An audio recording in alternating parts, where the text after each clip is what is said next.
अस्सलाम वालेकुम dear students. उम्मीद है आप लोग खैरियत से होंगे बच्चों।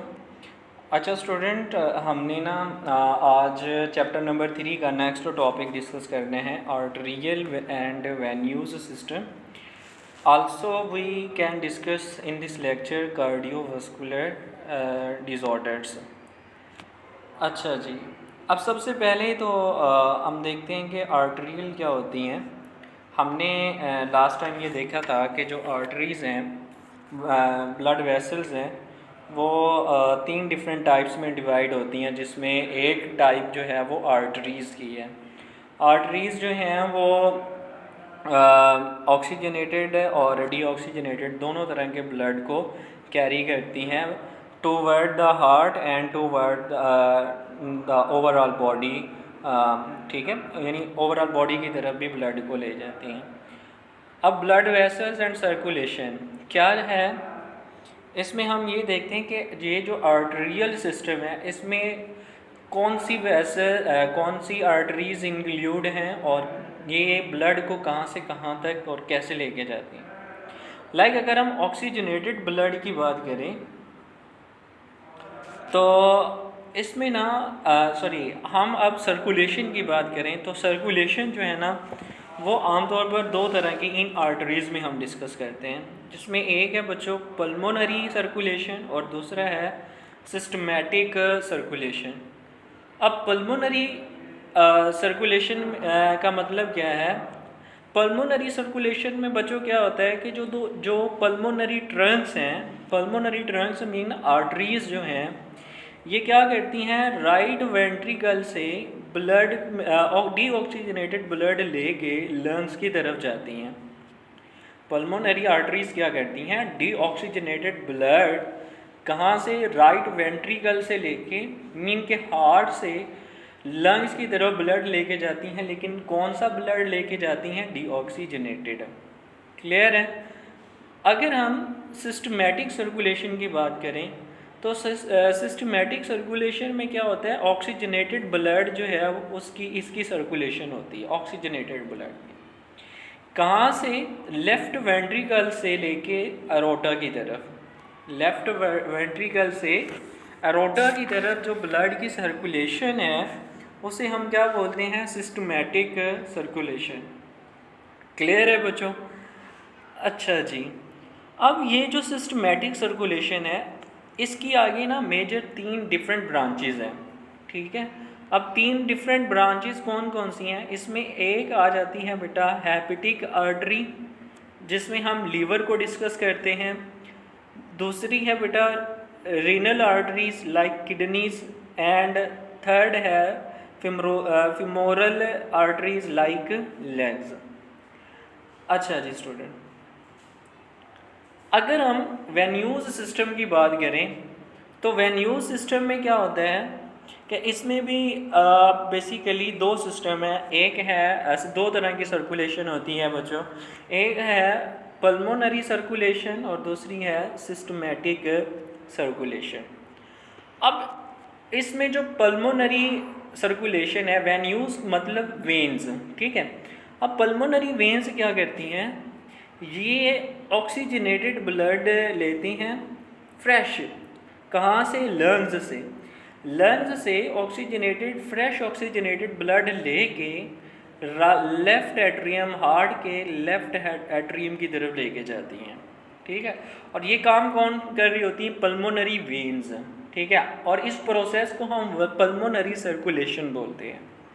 अब जो सिस्टमैटिक सर्कुलेशन है इसमें क्या होता है, इसमें जो डीऑक्सीजनेटेड ब्लड है रिटर्न मीन के हार्ट की तरफ ब्लड आता है, लेकिन किस तरह का, डीऑक्सीजनेटेड ब्लड, लेकिन आता कहाँ से है, बॉडी से। ठीक है, ओवरऑल बॉडी से जो डीऑक्सीजनेटेड ब्लड है वो अब ये जो सिस्टमैटिक वेन्स हैं ये बॉडी से डीऑक्सीजनेटेड ब्लड लेके कहाँ आती हैं, राइट एट्रियम मीन के हार्ट की तरफ।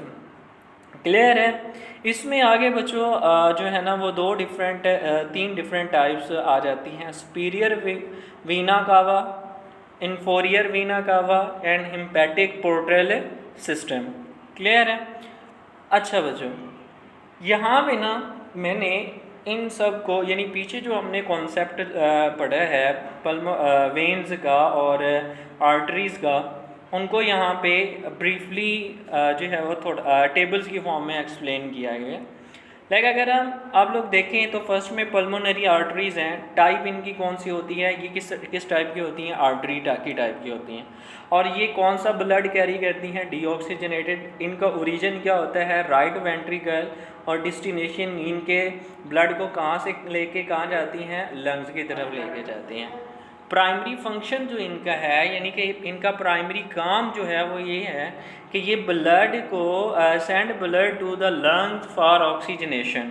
ऑक्सीजनेशन के लिए मीन के डीऑक्सीजनेटेड ब्लड को हार्ट से लेके लंग्स की तरफ लेके जाएंगे ताकि लंग्स में ब्लड जो है वो ऑक्सीजनेटेड हो जाए, ठीक है, मीन के उसमें ऑक्सीजन इन्वॉल्व हो जाए। तो फिर आगे क्या होता है, नेक्स्ट है बेटा एरोटा।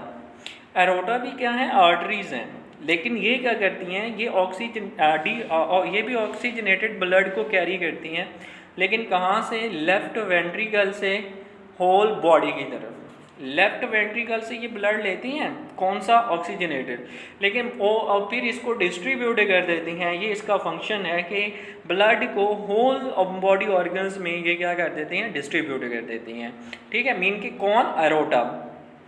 अच्छा, इसके बाद क्या आ जाता है बच्चों, कोरोनरी आर्टरीज़। अब ये कौन सी आर्टरीज़ हैं, ये बच्चों ऑक्सीजनेटेड ब्लड कैरी करने वाली, ये भी ऑक्सीजनेटेड ब्लड कैरी करने वाली आर्टरीज़ हैं, ठीक है। तो इनका ओरिजिन क्या होता है, इनका ओरिजिन भी बच्चों एरोटा होता है, और ये ब्लड को हार्ट मसल की तरफ लेके जाती है, ठीक है। अब इसके बाद अगर हम वेन्स की बात करें, ठीक है, तो वेन्स में जो पल्मोनरी वेन्स हैं, ठीक है, पल्मोनरी वेन्स क्या करती हैं, ये ऑक्सीजनेटेड ब्लड को कैरी करती हैं, लेकिन कहाँ से, लंग्स से, जो कि हमने पीछे भी पढ़ा है, और लेफ्ट एट्रियम की तरफ, मीन के हार्ट की तरफ लेके जाती हैं। वीना कावा मीन जिसमें सुपीरियर एंड इंफोरियर वेन्स आती हैं, ये क्या करती हैं, ये डीऑक्सीजनेटेड ब्लड को कैरी करती हैं, लेकिन कहाँ से, बॉडी टिश्यू से, और फिर राइट एट्रियम की तरफ लेके जाती हैं, return deoxygenated blood to the heart. और ये हार्ट की तरफ वापस कौन सा ब्लड लेके आती हैं, कि इनका फंक्शन है कौन सा, डीऑक्सीजनेटेड। अच्छा बच्चों, ये तो हमने देख लिया कि जो है वो वेन्स और आर्टरीज़ का फंक्शन क्या है, और ये कौन सा ब्लड और किस तरह ब्लड को ट्रांसपोर्ट करती हैं। अब कुछ ऐसे, अब ना बच्चों, अब इन आर्टरीज़ में कुछ ना कुछ इन्फेक्शंस क्रिएट हो जाते हैं, या इसके अलावा हार्ट में कुछ जो है ना वो क्या हो जाते हैं, कोई इन्फेक्शंस क्रिएट हो जाते हैं, जिसकी वजह से कोई ना कोई डिज़ीज़ लग जाती हैं। तो उस डिज़ीज़ को या उस इन्फेक्शंस की मतलब हार्ट की वजह, हार्ट्स में कोई इन्फेक्शन आ जाना या आर्टरीज़ में कोई इन्फेक्शन क्रिएट हो जाना, तो इसको हम बोलते हैं कार्डियोवैस्कुलर डिसऑर्डर्ड। इसको क्या बोलते हैं, कार्डियोवैस्कुलर डिसऑर्डर्ड। अच्छा, इसमें अब कौन कौन सी डिजीज़ इंक्लूड हैं बच्चों, इसमें एक डिज़ीज़ है CHD, जिसे हम बोलते हैं कोरोनरी हार्ट डिज़ीज़। अब कोरोनरी हार्ट डिज़ीज़ क्या है, CHD, ये इसमें क्या होता है कि जो आर्टरीज़ हैं ये क्या हो जाती हैं, ब्लॉक हो जाती हैं, ठीक है। ये आर्टरीज़ क्या होती हैं, ब्लॉक होती हैं, ठीक है। कैसे ब्लॉक, मतलब ब्रेक सी होती है ना, तो ये जब ये क्या हो जाती हैं, ब्लॉक हो जाती हैं। किस वजह से ये ब्लॉक होती हैं, लाइक हमने कोई ऐसा खाना खाया जिसमें चिकनाहट हो, तो वो चिकनाहट जो है वो जाके ब्लड वेसल्स, यानी कि ये जो आर्टरीज़ हैं, उन आर्टरीज़ की दीवारों वाल के साथ जाके अटैच हो जाती हैं, और फिर इनका काम क्या है, इनका ये जो जब वहाँ पे जाके इकट्ठी हो जाती हैं तो ये क्या करती हैं, ऑक्सीजन डिलीवरी को रिड्यूस कर देती हैं, ऑक्सीजन डिलीवरी को रिड्यूस कर देती हैं, ठीक है। तो इस प्रोसेस को हम जो है वो CHD का नाम देते हैं, या एथेरोस्क्लेरोसिस भी बोलते हैं, ठीक है।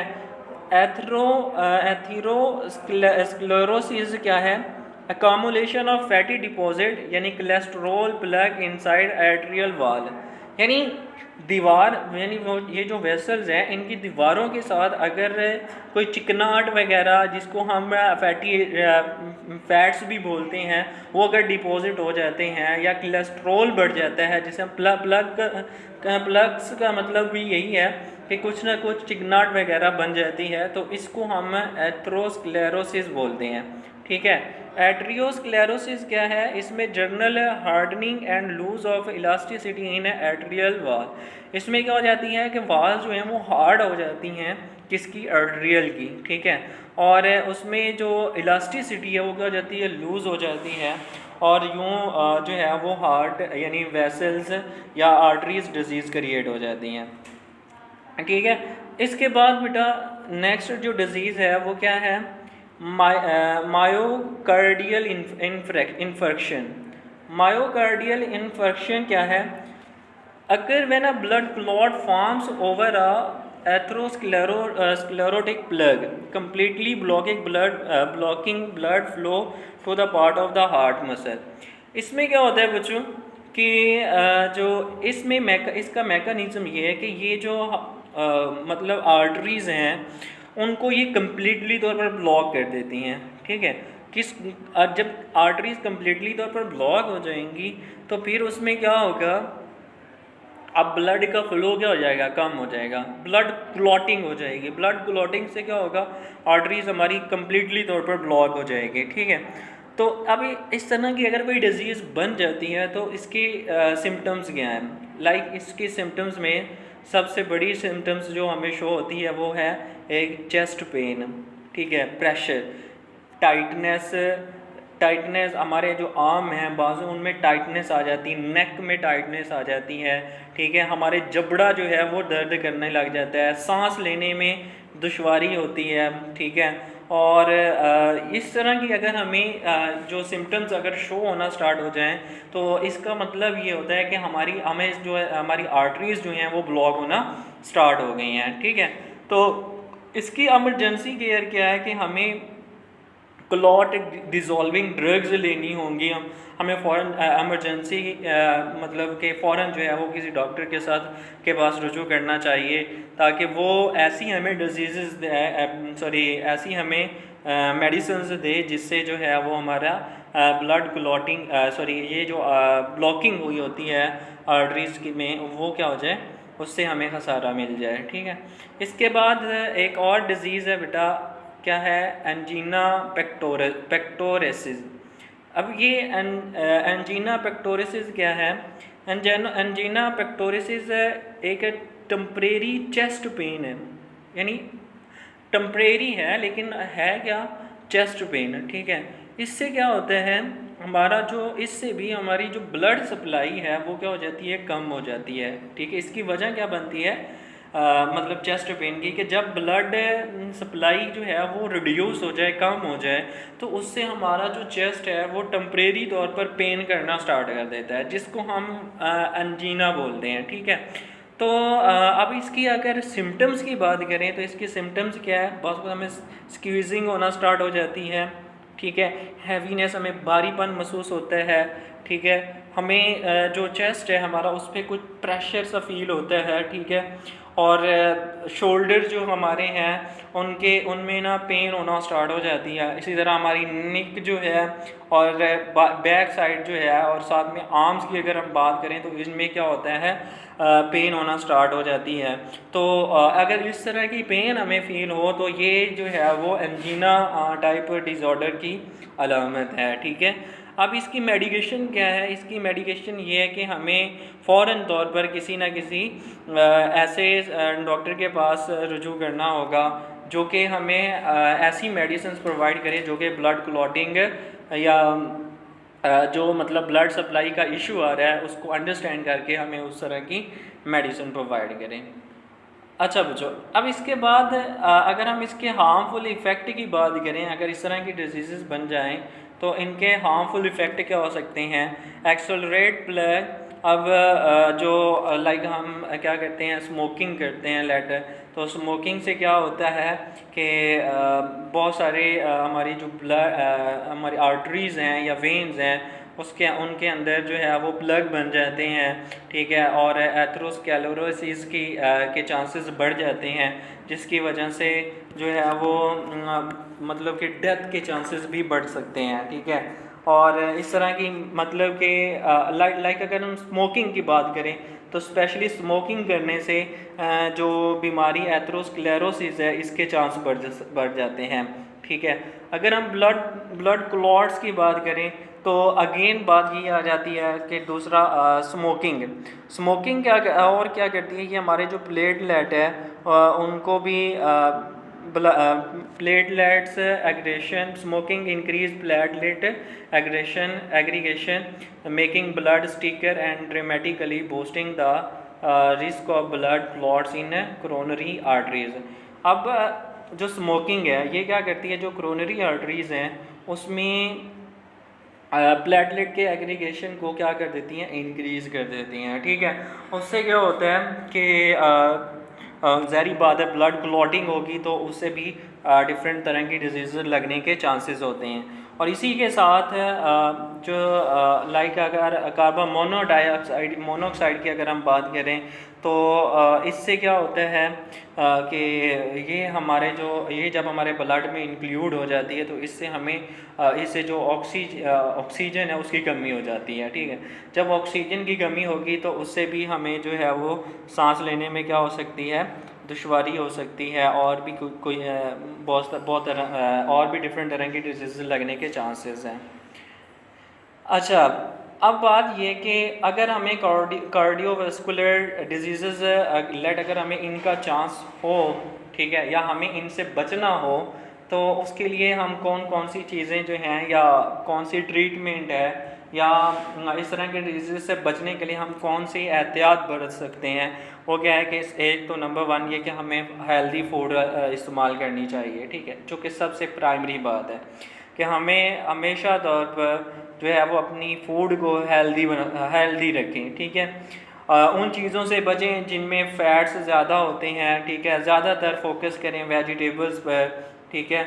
और इसके अलावा रेगुलर एक्सरसाइज में इंगेज रहें, ठीक है। डेली बेसिस पे कम से कम 30 मिनट कोई ना कोई ऐसी एक्टिविटी करें जिसमें आपकी पूरी बॉडी इन्वॉल्व हो, फिज़िकल एक्टिविटी, ठीक है। लेकिन इसी के साथ साथ बच्चों तंबाकू यानी स्मोकिंग से आप जितना ज़्यादा हो सकता है स्मोकिंग से बचें, जो कि ये जो स्मोकिंग है ये हार्ट डिजीज़ और vascular disease veins arteries disease में बहुत ज़्यादा अहम किरदार अदा कर रहा है, ठीक है।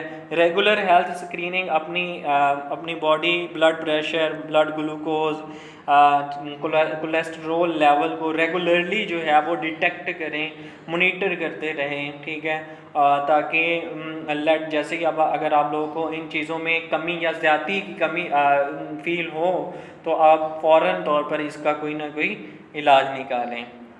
अच्छा जी, ये स्टूडेंट था हमारा आज का लेक्चर। मिलते हैं नेक्स्ट लेक्चर में। अल्लाह।